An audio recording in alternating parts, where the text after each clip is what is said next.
Salut, c'est Trado, je suis content de vous retrouver pour l'analyse technique sommaire de McPhee Energy qui m'a été beaucoup demandé. On va commencer par les données hebdomadaires, c'est-à-dire que chaque bougie que vous voyez correspond à une semaine de cotation pour avoir une idée de la tendance de fond. Comme on peut le voir, la tendance de court terme est toujours haussière car nous sommes au-dessus de la moyenne mobile à 7 périodes. La tendance générale est également haussière, nous sommes au-dessus de la mobile à 20 périodes qui montent et la tendance de fond est haussière aussi avec des cours au-dessus de la moyenne mobile à 50 périodes qui montent. Néanmoins, il est clair qu'on est face à une résistance, ici les 25,2, 32,5 euros, hein, zone au-dessus de laquelle on n'a pas réussi à clôturer et qui semble avoir initié un cycle baissier.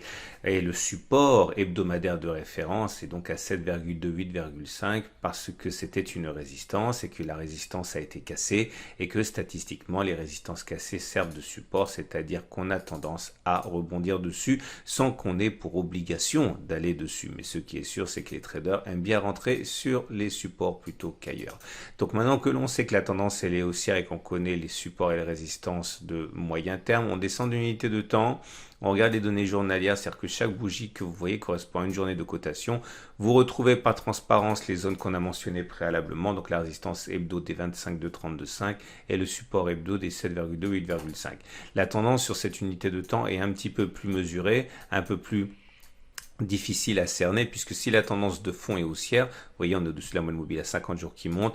Par contre la tendance de court terme est baissière puisque nous sommes en dessous de la M7 qui descend et la tendance générale caractérise parfaitement la situation puisqu'elle est neutre. On est en dessous de la moyenne mobile à 20 jours qui monte. Tant que cette moyenne mobile à 20 jours monte, on n'est pas en tendance baissière. Si elle commençait à baisser et que les cours se retrouvaient en dessous, on passerait en tendance baissière également. En tout cas, pour l'instant, je le répète, la tendance de fond est haussière, la tendance générale est neutre et la tendance de court terme est haussière. La question est de savoir s'il faut acheter ou pas. Alors, je ne sais pas s'il faut acheter, mais ce qui est sûr, c'est que ceux qui veulent acheter argueront du fait qu'on est toujours en tendance de fond haussière et vont donc chercher des supports.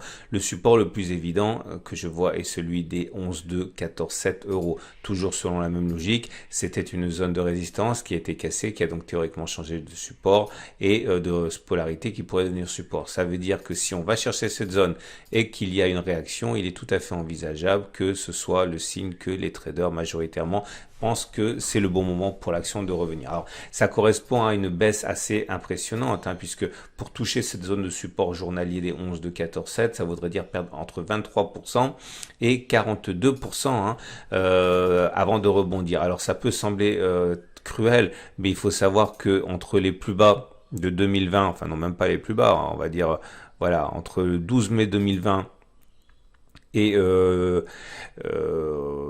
17 juillet, on a pris 708%. Ok, donc il est tout à fait normal et légitime que l'on consolide. Alors, il est toujours intéressant d'utiliser des retracements de Fibonacci, toujours pour les mêmes raisons. C'est que les traders aiment bien rentrer sur des niveaux de Fibonacci et comme ils agissent de manière moutonnière, très souvent il y a des comportements qui sont à l'unisson. Je change les couleurs pour que l'on voit mieux ce dont on parle et comme vous pouvez le voir ici on a un niveau de Fibonacci qui va être percuté. Ici c'est 50% de Fibonacci, c'est-à-dire que on a pris 50% et on a pris 100% d'une progression et on retracera la moitié de cette progression, ça sera sur les 19,16 et les 61,8% correspondent justement au support journalier des 11, 2, 12, 7. Donc bref, ça veut dire que entre la M50 qui va monter, le support journalier, les 61,8% de Fibonacci, il risque d'y avoir de l'intérêt pour cette zone. Ce sera aux alentours de 14,8, vous l'avez compris, 14,8, 14,7. Donc cette zone que je vais regarder, je ne suis pas en train de dire que l'on va y aller, je dis simplement que si l'on y va, il y a des chances pour que le rebond ait lieu sur ce niveau plutôt qu'à un autre niveau. Maintenant, il y a un petit support intermédiaire qui est là, vous voyez justement les 50% de Fibonacci pour les mêmes raisons, c'est-à-dire que ça a été une petite zone de congestion, ça n'a pas freiné les cours longtemps, ça a freiné les cours une séance, deux séances avant d'être cassé, c'est un mini support. Ok, et il faudra guetter de près une éventuelle réaction sur ce niveau. Maintenant, si on y va, il faudra chercher notamment les chandeliers japonais qui peuvent laisser augurer d'une continuation dans la hausse. Dans les deux cas, de deux choses une, si moi je devais rentrer, je mettrais un stop loss au cas où on rebondirait et que finalement on repasserait significativement en dessous de cette zone. Donc j'achèterais ici mais je mettrai un stop loss au cas où on clôturerai en dessous du support parce qu'il risque d'y avoir une accélération baissière. Si on devait plutôt acheter là, je ferais la même chose, hein, c'est-à-dire que je mettrais mon stop loss en dessous en cas de clôture significative, en dessous du support journalier. Je vais pas rester non plus trop longtemps parce qu'on risque d'avoir une accélération baissière jusqu'au 7,2-8,5. Bon bref, au bout du bout, on est sûr de rien. On a une chance sur deux d'avoir raison.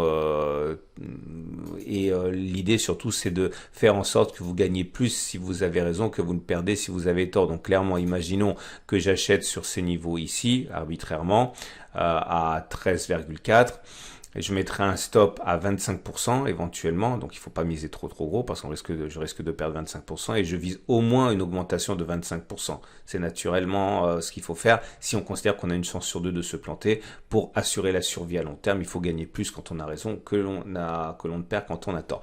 Voilà, j'espère que ça vous aura servi, vu que vous me l'avez demandé, j'espère vraiment que certains trouveront matière à réflexion. Maintenant, si on se trompe et qu'on repart directement vers le haut, je pourrais éventuellement envisager d'acheter si on dépasse les sommets. Ce sera un signal haussier pour moi si on dépasse les 32,55.